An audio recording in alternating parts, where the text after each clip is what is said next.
Story 1. They are charismatic around people who have something to offer, but they treat people with little to offer as if they are subhuman. Story 2. A lack of concern when something causes pain and a lack of respect for boundaries. Story 3. Someone who keeps bragging about how kind and generous they are. Story 4. They sat in the park reading a newspaper with eye holes cut through it. Story 5.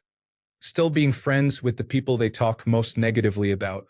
Story 6. It's the people who say, "I was just joking," after doing something that actually hurt you. Pure evil hides behind "you're too sensitive." Story 7. I hate to scare you, but my dad murdered someone when I was 8 and there were no outward signs. He was a completely ordinary father who, until the day he snapped, took me fishing and made soft pretzels for holidays. He donated to charity and seemed like an average person. Sometimes people who do the worst things appear normal on the outside. He did not have dead eyes. When investigators interviewed his coworkers and neighbors, they were as shocked as I was.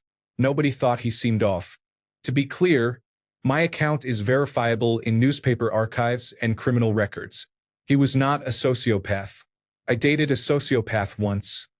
Everyone knew he was off. My father was simply capable of murder and did not show any outward signs of mental illness. Killing someone does not necessarily make you mentally ill. It makes you a killer. I believe murder is the most evil thing a person can do. Story 8. A general lack of empathy and the rationalization of cruelty. Story 9. They are stabbing you repeatedly, but the knife is very small. Story 10. They are more likely to prey on someone in a vulnerable mental state rather than support them. They might think what they can get out of the situation or how to take advantage of someone when that person is more susceptible to suggestions or advice. That came to mind when I thought about what I would probably be afraid of. Story 11.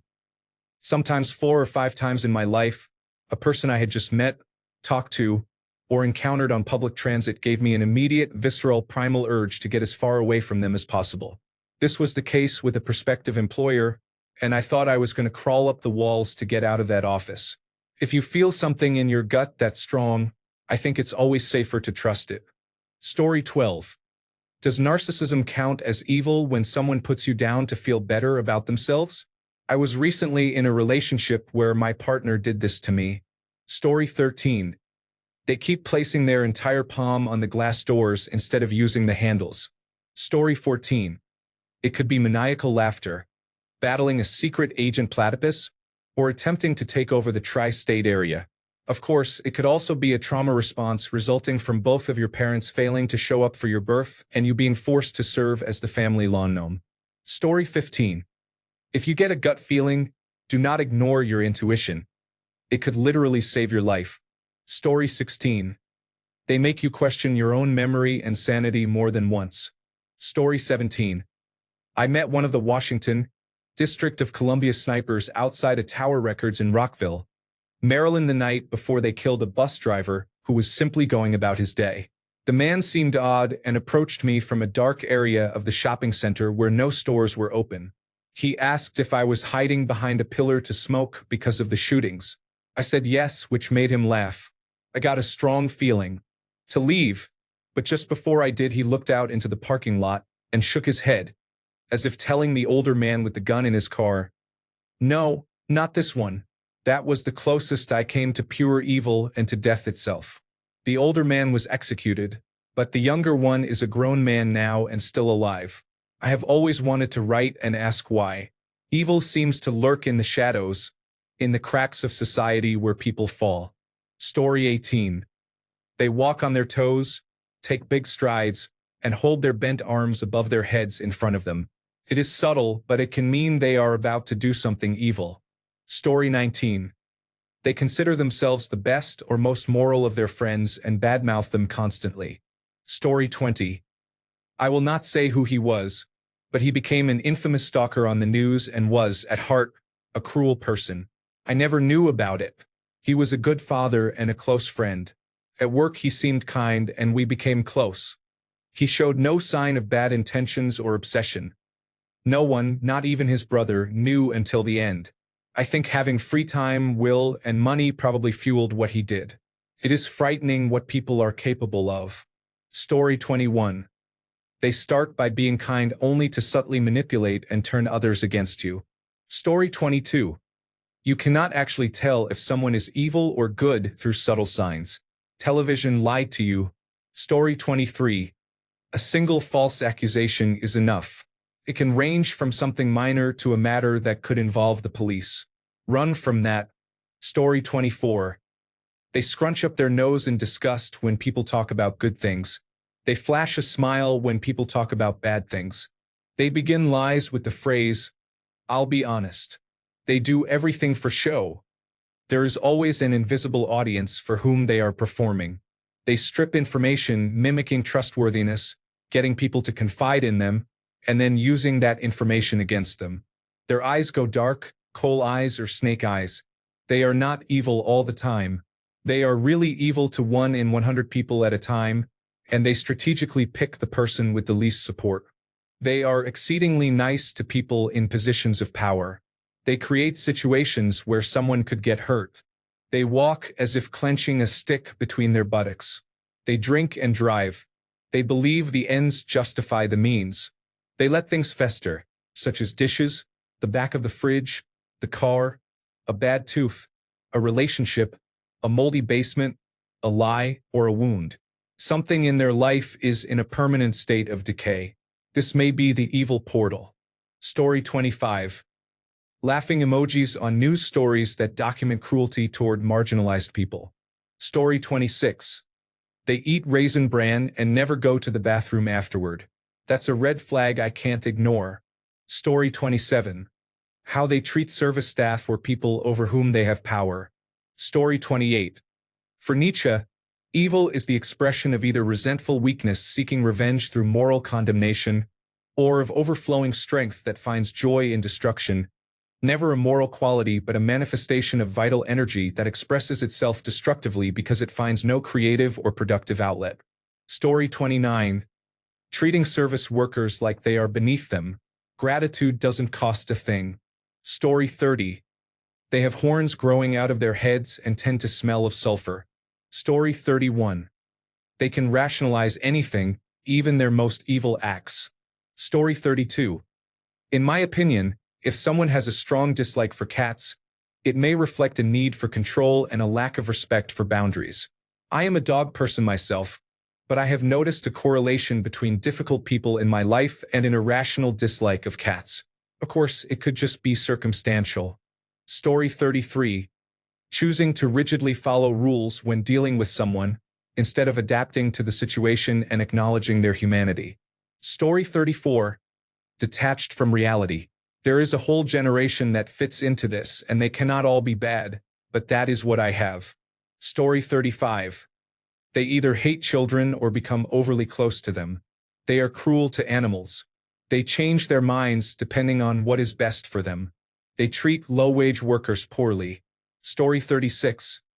All of their friends are small yellow characters wearing glasses. Story 37. A person who only talks about others and a person who only talks about themselves. Story 38. Treating people they perceive as lower in authority or social status with disdain, even when those people are kind to others. Story 39. Treating older adults badly and mocking them is a big red flag. Story 40. Evil geniuses always have a lair. Less clever people have a basement that can serve as one. Story 41. Putting people in traps where they either die or lose a body part or someone they love. Oh, and role-playing as a disturbed little marionette. Story 42. Subtle. 1. They never admit they are wrong. It is always someone else's fault. 2. They mistreat or expect free labor or favors from people they consider beneath them. 3. They always find a reason to do something harmful, claiming others made them do it. 4. They lie or hurt others without remorse or guilt. Worse, they may pretend to feel bad and repeat the behavior. Story 43. Eyes go really dark when they are confronted, as if they are a vector for evil. I have seen this 3 times with different people in my life, and it scared me. One of them, a woman who was a pedophile, even had a voice change. Donald Trump's eyes occasionally look demonic. This can be hidden but will manifest when evil is confronted. Story 44. Religious zealots who contradict their own belief systems. Story 45. They play devil's advocate on issues that have no significant impact on them, while the person they debate is continually marginalized or has their rights at risk. Story 46. Being particularly rich is rare. There are few ways to become very rich without exploiting people. Not all rich people are worthless scum, but most of them are. Story 47. They do not care about neighborhood problems until those problems affect them. Story 48. Disrespectful toward animals and toward service workers, and others they consider beneath their social class. Story 49. People who block the milk aisle in stores to chat with neighbors. Story 50. Petty lies grew into larger falsehoods by the person I am thinking of. She then filed a false police report against me to prevent the university from investigating her actions. Story 51. People who claim to be devout Christians but behave immorally, and pastors who steal from their congregation. Story 52. When the protagonist is not looking at them and the camera pans to an evil smirk on their face. Story 53. They say they are going home, but you see them heading to the Fortress of Doom instead. Story 54. They never admit fault, always blame others, and refuse to apologize. Story 55. Someone who is attentive when you are feeling bad, but does not make you feel better. When you are well, they become distant and aloof, leaving you feeling bitter and disinterested. Story 56. Hypocrites. Not the father who smokes and tells his children not to. Real hypocrites are those who think rules apply to others but not to themselves. Story 57. I dislike people who do not smile at babies when the babies smile at them. I also include people dogs are afraid of or bark at angrily when they approach. Dogs have that I see dead people kind of sixth sense and you have to trust it. Story 58. When I hear a man say that he is a good person, I know I have found a narcissist or a sociopath. Story 59. They routinely bring more than 15 items to the 15 items or less checkout. Story 60. People who are performatively nice do kind acts in public but mistreat those closest to them.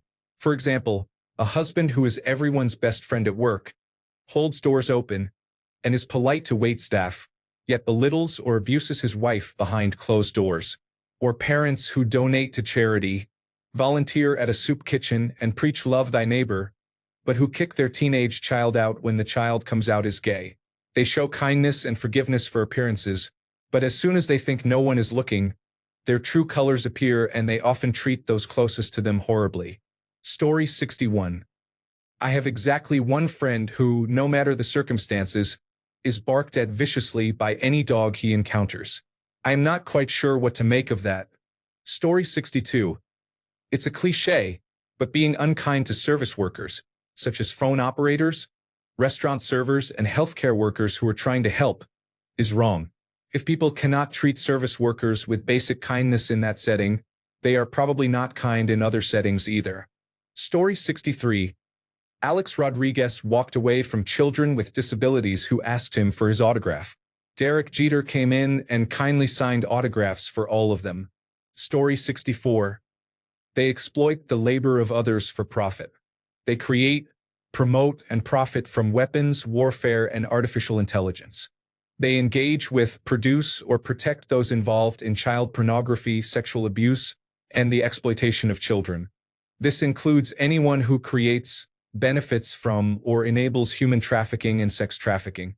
A special note to corporate lawyers, landlords, police officers, and members of the judicial system who use the system to protect abusers and enable the exploitation of others.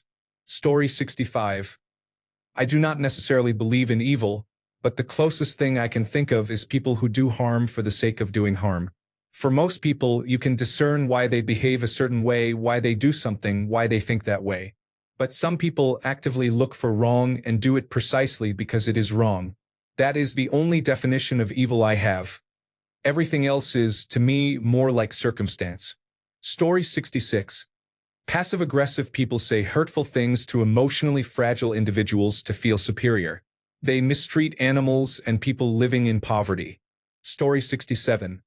Before I dated my now ex, she told me how she spread lies about several girls and a man in her sorority and ruined their lives. I laughed with her, not thinking she meant it, until she did exactly that after we broke up.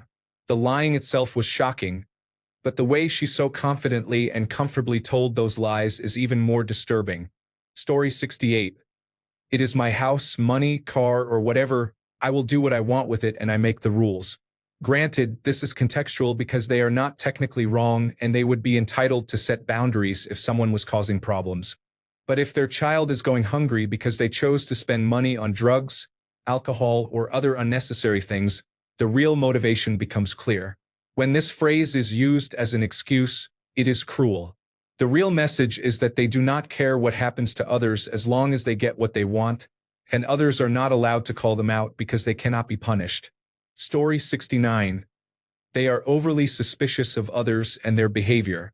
Those who are easily agitated by random things often believe they see a hidden meaning behind actions. They tend to recognize in others what they themselves are. Story 70. It excuses the murder of innocent children in war-torn lands as a supposed necessary evil. Story 71. Someone who is very religious and preaches loudly. They claim their religion is the best, implying that most other people are inferior and will go to hell because they do not follow the same path. It is almost as if every bad thing they say and do will be forgiven because they pray regularly. Story 72. Here's a subtle thing. When someone is kind to another person to their face, not in a backhanded way, but only because they see that person as a means to an end. Story 73. They may not be evil, but people who talk about how many issues all their exes had or who had tumultuous relationships and breakups with them are not self-aware. They are almost certainly the common denominator. Story 74. The indelible mark of an evil man is his inability to distinguish between amnesty and mercy. Story 75. The only reason they do not do something bad is that they know they will get caught. I had an old boss like this.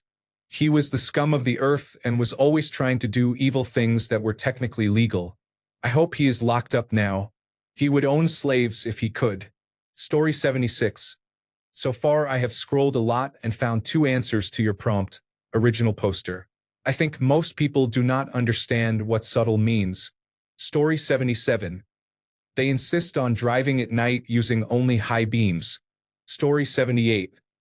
They lie, expect no consequences, and when you call them out, they act as if it is no big deal. Story 79. Maybe not evil, but someone who is cruel to animals for no reason is, at best, a giant jerk. My mom is in the hospital, and I was outside having a smoke when I saw a man throw an empty plastic coffee cup at a cat. The cat was not near him or harassing him. It was just minding its own business, and he randomly threw the cup. It made me think he was cruel and callous, and I would not believe any sympathy from him would be genuine. Story 80. They claim never to make mistakes. When they do, it's never their fault. Story 81. Do you even know the meaning of subtle? Being cruel to service workers and laughing at misfortunes is not subtle. Laughing out loud. Story 82. They would rather burn you to the ground than admit they are wrong. Story 83. They always make you feel guilty for things you didn't do. Story 84. The way they look at people when they don't know you're looking. Story 85. People who only care about themselves may pretend to care about you. Remember, evil often appears kind, justifies its wrongdoings, and claims it meant well even when the outcome is harmful. Story 86. They display obvious double standards, expecting others to treat them one way while treating others differently. Similarly, they expect everyone else to follow laws, rules, and social norms, yet shrug off their own violations as if those were understandable. Story 87. Casual cruelty toward animals. Shout out to my brother. Story 88. They put jam on their scone before the clotted cream. This is a custom in the United Kingdom. Story 89. Wearing a red hat, repeating moronic talking points, and I'm not a racist, but Story 90. They never give anything to others unless it is a very blatant move to promote themselves. Story 91. Making quiet accusations about people behind their backs is common. Everyone does this to some extent. For example, someone might think that John lost the money and does not want to admit it. People's experiences teach them what to expect of others, both good and bad. However, a person who routinely assumes dark intentions in others may be revealing what they would do and what motivates them. Story 92. When they spin around in their chair while twiddling their mustache. Story 93. You should support their cause because they are committed to kindness and respect. Story 94. Evil might be a strong word, but some people are nice to you in a condescending way until they feel superior. When the situation flips, for example, if you improve significantly or have a success, they try to dull your shine or cut you off altogether. They always need to be one up. Maybe insecurity explains it, but it is more than that. Story 95. I have always believed that people who try to manipulate others are inclined to be that way. I honestly think that fully understanding evil, which takes on many guises, can be tricky because it is not easy to describe. Obviously, evil people are those who do harmful things on purpose. Are they immoral? Are they sick? Maybe they are simply wicked. But those words can mean different things to different people, can't they? Story 96. Sadism is the enjoyment of inflicting pain on others and seeing them suffer. Story 97. What is their motive for helping? Do they help because it benefits themselves or advances their agenda, or because it is a positive thing for the community? Story 98. Someone who is willing to let others have less than they need so that one person can have more than they require. All the more so if they are willing to do this to their own children. Story 99. I think people here are describing narcissists rather than an actual psychopath. Story 100. They have an extreme ability to compartmentalize. They can do something awful in one place and be an amazing person in another. Story 101. They tent their fingertips and quietly say things like all according to plan or excellent. Story 102. They show no empathy and only display fake concern. Etiquette is often adopted because it is the closest substitute for genuine compassion they have. Story 103. They will throw you under the bus without so much as a blink in any situation that makes them look bad. Story 104.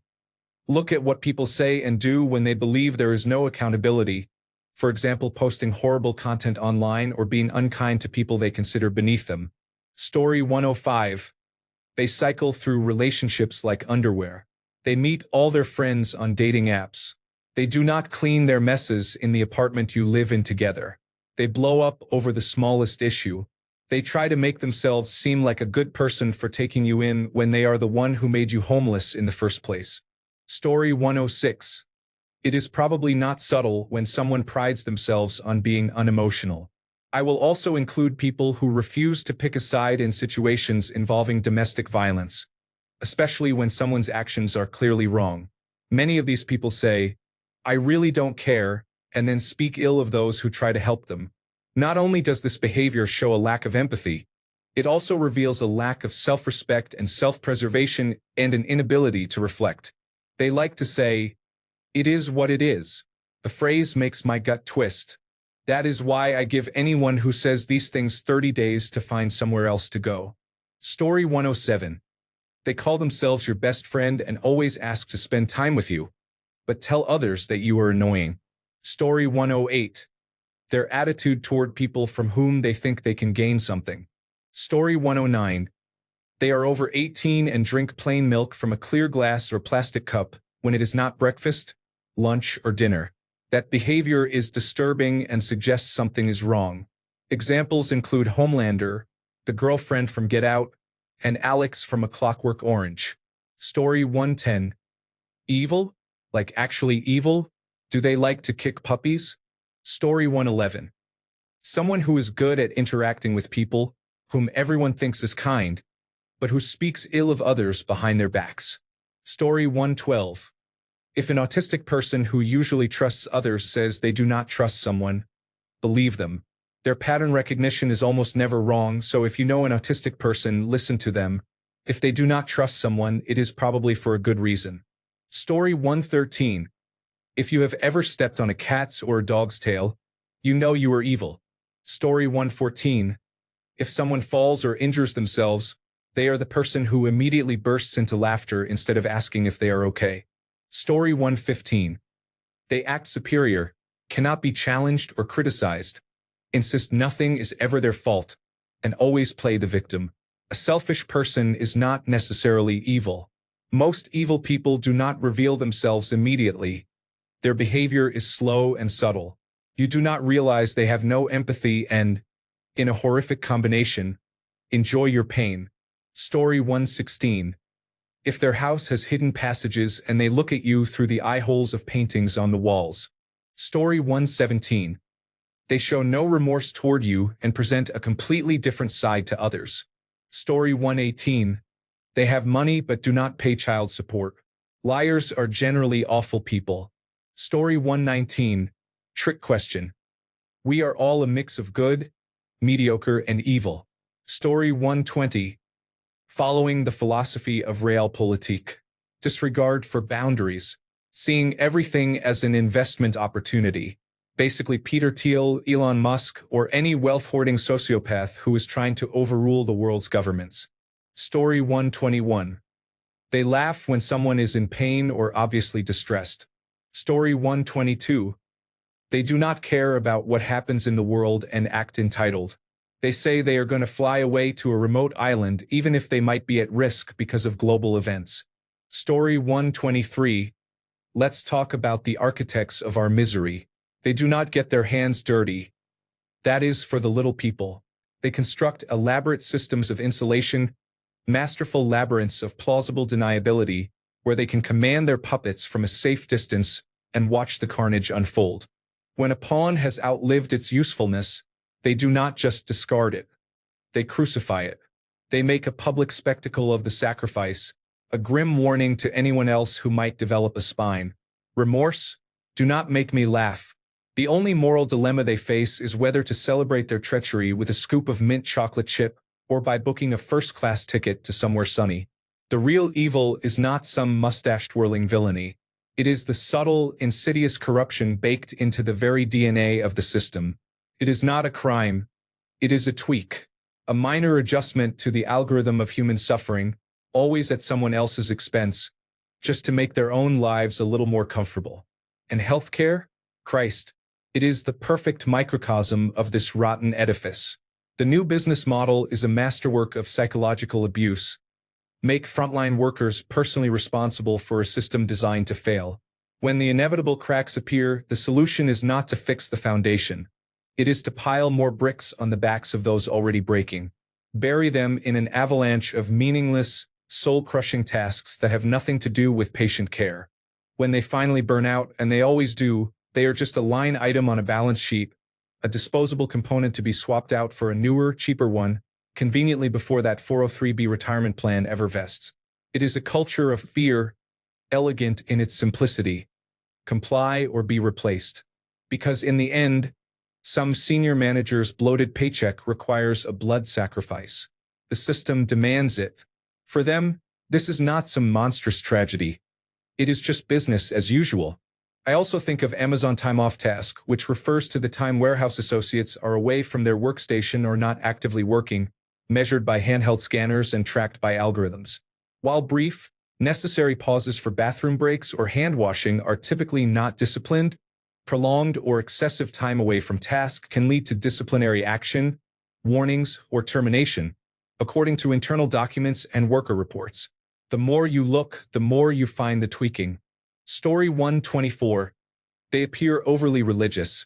For example, they use the name of God and Bible verses on their profiles. This is a common strategy used by scammers. Story 125. They are religious. Pretending to be a good person and then hating everyone is definitely an evil person's trait. Story 126. They support Trump or Israel. Wait, that is not subtle. Never mind. Story 127. I do not believe there are evil people, only broken people who do terrible things. Beware those who lack compassion and empathy, who are prone to angry outbursts, who repeatedly ignore or erode clearly defined boundaries, or who try to get their way through physical force or psychological manipulation. Story 128. Spray tan. Exceedingly long ties. Small hands. cheats at golf, faked bone spurs to dodge the draft. Story 129. They were okay separating undocumented immigrant children from their parents, watching a police officer put his knee on George Floyd's neck, and allowing Trayvon Martin's killer to walk free. Story 130. Dogs do not like them. I do not know what it is, but anytime my dog has disliked someone, it later turns out that they are trash. Story 131. I would say a few things. 1. They smile at you as if everything is kumbaya, but as soon as they have the chance, they talk down about you to others. 2. They never take accountability and are quick to blame others. 3. They can switch moods at the drop of a hat. For example, they may be having a great day, but when an unwelcome subject is mentioned, their entire mood and personality change. Story 132. I don't know why bad things keep happening to me. I only put good juju out into the world. Yes, but toward your partner you keep making promises you do not keep and you yell at her when she expresses her feelings. One night, after you were out drinking and using cocaine with your friends while she waited at home with a 3-course meal because you promised it was date night, you took your guitar off the wall and hit her in the head with it.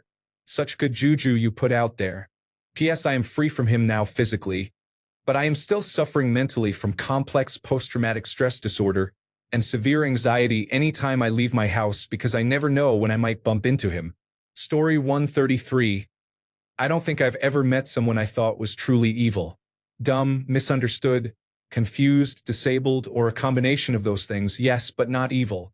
To define evil, I will use Kiritsugu from Fate, Heaven's Feel, as my barometer.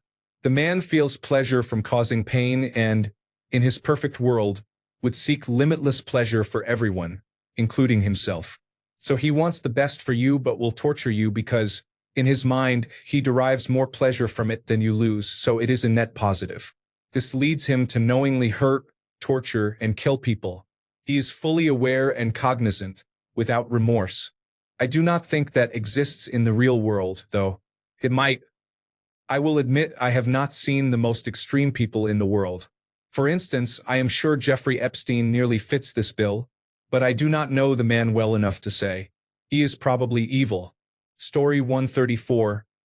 I am one of those people who are really into The Catcher in the Rye. Story 135. Not very agreeable. Likes to argue a lot. Story 136. I would sincerely like to know the circumstances that led to the murder. If you want to chat privately, I am available.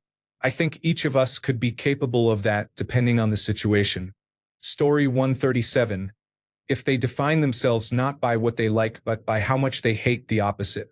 Story 138. Build a flat pack with someone, and you'll know exactly what they're like. Story 139. They defend, associate with, and make excuses for bad people. Immorality and bad behavior are not deal breakers for them.